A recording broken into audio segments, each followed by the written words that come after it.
Hi friends, அனைவருக்கும் அன்பார்ந்த வணக்கம். உலகத்திலே சேஃபஸ்ட் கண்ட்ரி அப்படின்னு சொன்னீங்கன்னா அது யூஏஇ தான். ஸோ குறிப்பாக துபாய்ங்கிற ஒரு ஊர் வந்து ஒரு உலகத்திலே ஒரு சேஃபஸ்ட்டு, ஒரு பாதுகாப்பான ஒரு ஊர் அப்படிங்கிற பட்டங்கள் நிறைய பெற்றிருக்கு அப்படிங்கிறது நம்ம எல்லாமே அறிந்தது தான். அந்த சேஃபஸ்ட்டு இடத்துல ஏகப்பட்ட ஸ்கேம் நடக்குது அப்படிங்கிறத பற்றி தான் இந்த வீடியோவில் நம்ம டீட்டெயில்டாக பேச போகிறோம். ஸோ என்னென்ன ஸ்கேம் அப்படிங்கிறத விளக்கமாக சொல்கிறேன், கிளியராக பாருங்கள், ஃபுல்லாக பாருங்கள். நான் உங்களோட சாம் ரியாஸ். வாங்க வீடியோக்குள்ளே போகலாம். உலகத்திலே சேஃபஸ்ட்டு நாடு யூஏஇ. இந்த யூஏஇயில் 7 ஸ்டேட்ஸ் இருக்குது, அதாவது 7 எமிரேட்ஸ் இருக்குது. அதில் ஒன் ஆஃப் தி எமிரேட்ஸ் தான் யூஏஇயில் இருக்க துபாய், அபுதாபி. இது ரெண்டுமே வந்து ஒரு பெரிய எமிரேட் அப்படின்னு சொல்லலாம். உங்கள் எல்லாத்துக்குமே தெரியும், சமீபத்தில் ஒரு வெளிநாட்டு வேலை அப்படின்னு எடுத்தால் நம்ம வாயில் வர்ற முதல் வார்த்தை துபாய்க்கு நான் வேலைக்கு போகிறேன். ஸோ ஸ்கேமர்ஸ் பல ரூபத்தில் யூஏஇக்குள்ளே இருக்காங்க. பட் மெயின் ஸ்கேமர்ஸ் எதில் இருக்காங்கன்னா ஜாபில் தான் இருக்காங்க. ஸோ நிறைய கன்சல்டன்சி சர்வீஸ், அந்த ஸ்கேமர்ஸ் எல்லாருமே இந்தியன்ஸாக தான் இருக்காங்க, இல்லை பாகிஸ்தானியாக இருக்காங்க. அப்படிங்கிறதான் ரொம்பவே வருத்தமான ஒரு விஷயம். ஸோ நம்ம ஊர்லேயே நிறைய கன்சல்டன்சி சர்வீசஸ் இருக்குது. அது லீகலா இல்லீகலா அப்படிங்கிறதுனா நமக்கு தெரியாது. மொட்டடின்னு துபாயில் ஒரு வேலை இருக்குங்க, இவ்வளோ ரூபா சம்பளம், ஒரு 5000 திராம் சம்பளம், மாதம் 1 லட்ச ரூபா சம்பளங்க இந்தியா காசுக்கு. துபாய்க்கு போகிறீங்க, ஜம்முன்னு வேலை பார்க்குறீங்க, மாதம் 31ஆம் தேதி ஆயிடுச்சுன்னா அக்கௌண்ட்டில் டான் விழுவும் அப்படின்றதும் நீங்கள் என்ன பண்ணீங்க, குடுகுடுன்னு போயிட்டு எங்கேயோ போய் வட்டிக்கோ எதுக்கோ வாங்கிட்டு 1 லட்ச ரூபா காசு கேட்பான், 1 லட்ச ரூபா காசை கொடுப்பீங்க. இந்த விசா வந்துடும், அந்த விசா வந்துடும்மா. விசாவும் வரும். அது எந்த விசா வரும்? விசிட் விசா வரும். அந்த விசிட் விசாவில் வாங்கி உங்களை வந்து துபாய்க்கு அனுப்பி விட்டுட்டு, துபாயில் இப்போ லேட்டஸ்ட்டாக ஒரு படம் வந்துச்சு. ஸோ அந்த படத்தில் மாதிரி அங்கே போயிட்டு ஏதோ ஒரு இடத்துல போய் விட்டு ஒட்டகமேய்க்க விட்டுருவாங்க. ஸோ இதுதான் வந்து அதிகமாக நடக்குது. ஒட்டகமேய்க்கிற விடுறாங்களோ இல்லையோ, அது பழைய ட்ரெண்டு. இப்போ வந்து சூப்பர் மார்க்கெட்டில் விட்டுறது, இல்லை அங்கே கிளீனிங் கம்பெனி, இல்லை பாத்ரூம் கழுவுற கம்பெனி, இல்லை பெயிண்ட் அடிக்கிற கம்பெனி, இல்லை கம்பி தூக்குற கம்பெனி, இல்லை ஏதோ ஒரு கன்ஸ்ட்ரக்ஷன் கம்பெனி, எதுலேயோ ஒன்றில் போயிட்டு இப்போ விட்டுறாங்க. ஸோ ஒட்டகம் மேய்க்கிறது அப்படிங்கிறது சொல்கிறதுனா வந்து பழைய ட்ரெண்டு. ஸோ இந்த மாதிரி விட்டுடுறாங்க. ஸோ இந்த மாதிரி ஸ்கேமர்ஸ்ட்டு வந்து நம்ம எப்படி தப்பிக்கிறது அப்படிங்கிறது இந்த வீடியோவோட முழுமையான ஒரு விஷயத்தை சொல்ல போகிறோம். ஸோ இந்த மாதிரி ஸ்கேமர்ஸ் தப்பிக்கிறதுக்கு முதல்ல அந்த கன்சல்டன்சி சர்வீஸ் வந்து அப்ரூவ்டு கன்சல்டன்சி சர்வீசஸா அப்படிங்கிறத பார்க்கணும். யூஏஇக்கு பொறுத்தவரையும் எல்லா கன்சல்டன்சி சர்வீஸும் அப்ரூவ்டு கிடையாது. இன்னொன்று, நம்ம இந்திய கவர்மெண்ட்டு, தமிழ்நாடு கவர்மெண்ட்டு இந்த கன்சல்டன்சி சர்வீஸ் தான் இவங்களை அனுப்பணும், இதுக்குன்னு ஒரு லைசன்ஸ் நம்பர் இருக்குது, இதுக்குன்னு ஒரு மேன் பவர் நம்பர் இருக்குது, ஸோ அவங்க தான் அனுப்பணும்னு இருக்குது. ஸோ அந்த கன்சல்டன்சி சர்வீஸ்லேருந்து வேலை வருதா அப்படிங்கிறத ஃபஸ்ட்டு பார்க்கணும். ரெண்டாவது, அந்த கன்சல்டன்சி சர்வீஸ்காரவங்களே இந்த வேலைக்கு இவ்வளோ ரூபா பணம் கொடுங்க அப்படின்னு கேட்டுட்டா சத்தியமாக கொடுத்துடக்கூடாது. ஏன்னா ஏகப்பட்ட லீகலான கன்சல்டன்சி சர்வீஸ் வந்து ஃப்ரீயாக தான் ஜாபை கொடுப்பாங்க. என்றைக்குமே வேலை உங்களை வச்சு வாங்க போகிறாங்க, அந்த வேலையை நீங்கள் பார்க்க போகிறீங்க, அதுக்கு சம்பளம் கொடுக்க போகிறாங்க, அதுக்கே நீங்கள் காசு கொடுக்க போகிற. அப்போ நீங்கள் ஆரம்பத்திலே பணம் கேட்டுட்டாங்கனாவே அந்த இடத்துல ஃப்ராடு ஸ்டார்ட்டு. ஸோ ஒரு யூஏஇக்குள்ளே வேலைக்கு போக போகிறீங்க அப்படின்னாவே, யூஏஇன்னு இல்லை, உலகத்தில் எந்த நாட்டுக்கு போனாலுமே ஒரு கன்சல்டன்சி சர்வீஸில் காசு கேட்டுட்டா காசை கொடுத்துடக்கூடாது. இது இந்தியாவில் நடக்கிற விஷயம் சொல்கிறேன். ரெண்டாவது, நீங்கள் உங்களோட சொந்த முயற்சியில் நம்ம first junction tours and travels மாதிரி கம்பெனியில் விசாவை போட்டு யூஏஇக்கு போயிட்டீங்க, வேலை தேடுறதுக்கு போயிட்டீங்க. யூஏஇக்குள்ளே போனதும் உங்களுக்கு நாக்கு தள்ளும், வேலை கிடைக்காது. ஒரு இன்டர்வியூக்கு போய் நிற்கும் போது அங்கே வந்து லட்சக்கணக்கான பேர் வந்து நிற்பான், ஆயிரக்கணக்கான பேர் வந்து நிற்பான். அப்போ நம்மள்ட்ட இருக்கிற ஸ்ட்ரென்த்து எல்லாமே ட்ரை ஆகும், அங்கே உள்ள நம்பிக்கை எல்லாமே போயிடும். இது இயற்கையாக நிறைய பேர் என்கிட்ட சொல்லியிருக்காங்க. ஒரு இடத்துல போய் வேலைக்கு நிற்கும் போது நம்ம தான் ஜெயிக்க போகிறோம் அப்படிங்கன்னு நினச்சி நம்ம போகும்போது அந்த இடத்துல வந்து ஒரு 100 பேர் நின்றாங்கன்னு வச்சுக்கோங்க, போச்சுரா. 100 பேர் 100 மொழியில் பேசுவான், 100 டேலண்டட் போர்ட்ஃபோலியோ வச்சுக்கிட்டு பேசுவான். அப்போ அந்த இடத்துல நம்ம ஒன்றுமே இல்லாமல் துக்கு நூறாக உடைவோம். அப்போ வந்து நமக்கு ஒருத்தர் வந்து நம்பிக்கை கொடுப்பாரு, ஒரு கன்சல்டன்சி சர்வீஸ்லேருந்து ஒரு நம்பிக்கை கொடுப்பாரு. நீங்கள் வந்து அபுஹைல் மெட்ரோவில் இந்த ஆப்போசிட்டில் இந்த என்எம்சி ஹாஸ்பிட்டலுக்கு பக்கத்தில் நாங்கள் இருக்கோம், வாங்க நாங்கள் இருக்கோம், நீங்கள் கவலைப்படாதீங்க வாங்கன்னு சொல்லிட்டு இன்டர்வியூனா எடுத்துகிட்டு எல்லாமே உங்களை கேட்டுட்டு உங்களை அப்படியே நஜ இன்ட்ரி மாதிரியே எல்லாம் பண்ணிவிட்டு சரி ஒன்றும் பிரச்சனை இல்லை 300 ஃபீஸை மட்டும் கட்டிட்டு போங்க உங்களுக்கு வேலை கிடச்சிரும் அப்படிம்பாங்க. இது எனக்கு தெரிஞ்ச என்னோட இருக்கிற ஒரு சொந்த ரிலேஷன் ஒருத்தர் இவ்வளோ ஊருக்கே அட்வைஸ் பண்ணிக்கிட்டு இருக்க எனக்கு அவருக்கு அட்வைஸ் பண்ண முடியலைங்கிறது தான் எனக்கு ஒரு வருத்தமே. அதனால தான் இப்போ உங்கள்கிட்ட சொல்கிறேன். ஸோ அவங்க என்ன பண்ணுவாங்க, ஒரு 300 கட்டிட்டு போங்க அப்படிம்பாங்க. 300 நீங்கள் பணத்தை கட்டிடுவீங்க. இல்லை 300 இல்லைங்க, 300 திராம், நான் சொல்கிறது ரூபா கிடையாது, திராம், 300 திராம் இல்லைங்க அப்படின்னு நீங்கள் சொன்னீங்கன்னா அவங்க சொன்னால் உங்களுக்கு எவ்வளோ இருக்குது அப்படிம்பாங்க. ஏன்னா இருக்கிறத ஏதாவது பிடிங்கிட்டு விட்டுறணும்ல, நீ வெளில போயிட்டால் தான் உனக்கு உண்மை தெரிஞ்சு போயிடும்ல. அப்போ நீங்கள் சொல்லுவீங்க என் கையில் 50 தாங்க இருக்குது, 100, சரி அதை கட்டு, மீதி உள்ளது அப்புறம் கட்டு, 5000 திராமுக்கு ஆஃபர் வருதும்பாங்க. ஆஃபர்னால் வந்துடும், ஆனால் அந்த கம்பெனியில் வேலை வராதே, அது ஃப்ராடு.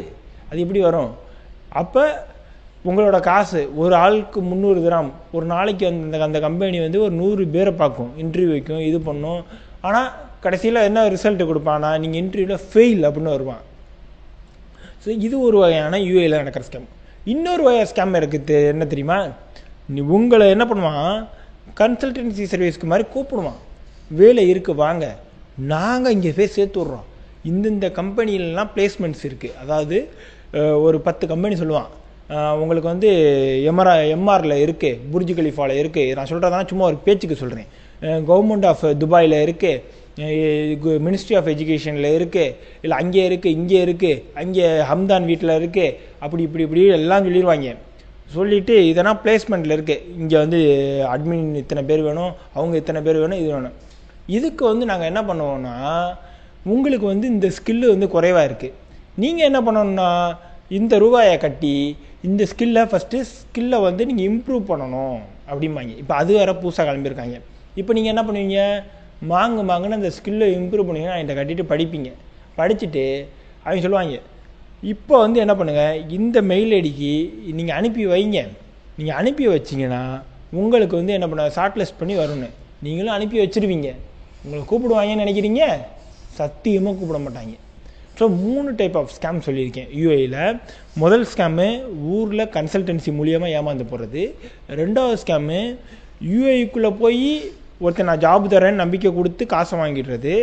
3வது ஸ்கேமு உங்களுக்கு இந்த இடத்துல நான் நெஜ கம்பெனியே இருக்கும், நெஜ கம்பெனி பேர்னா சொல்லி இந்த கம்பெனிலலாம் வேலை வாங்கி தர்றேன், ஆனால் அந்த கம்பெனிக்கு தேவையான ஸ்கில்லு உங்கள்கிட்ட ஏதோ கம்மியாக இருக்குது, அதை இம்ப்ரூவ் பண்ணுவோம், அதுக்கு நான் உங்களை எஜுகேட் பண்ணுறேன் அப்படின்னு சொல்லி காசை வாங்கிட்டு அதையும் உங்களுக்கு கொடுக்குறதில்ல. சம்மந்தமே இல்லை. நான் ஏன்டா நடுராத்திரியில் சுடுகாட்டுக்கு போகணுங்கிற கதையா, இந்த படித்து முடிச்சுட்டு நம்ம வேலைக்கு போன பிற்பாடு நம்ம ஏன் திரும்ப படிக்கணும், தேவையில்லையே.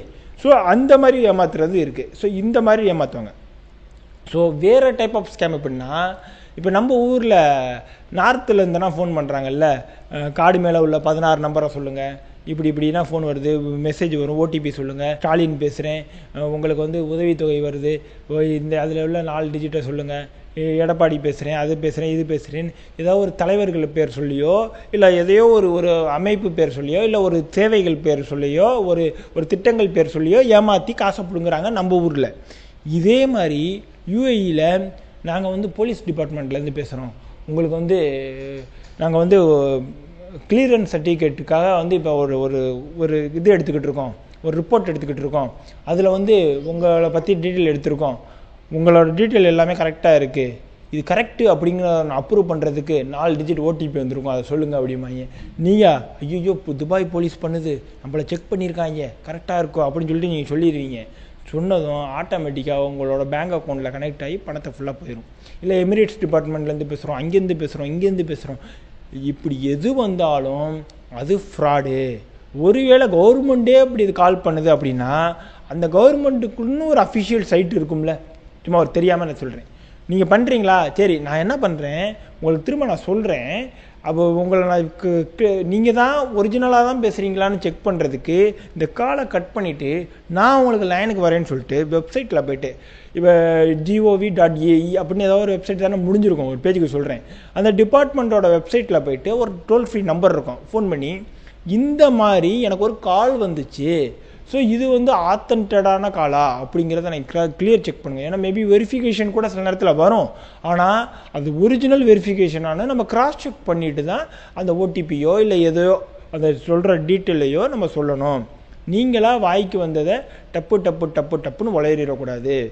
ஒரு சமீபத்தில் ஒரு நண்பருக்கு இப்படி தான் ஃபோன் பண்ணி நைட்டு நான் போலீஸ் டிபார்ட்மெண்ட்லேருந்து பேசுகிறேன், உங்கள் மேலே எதுக்குன்னு டக்குன்னு அவரோட இன்ஃபர்மேஷன் எல்லாத்தையும் சொல்லிட்டாரு அப்படின்னு ஒரு தகவல்.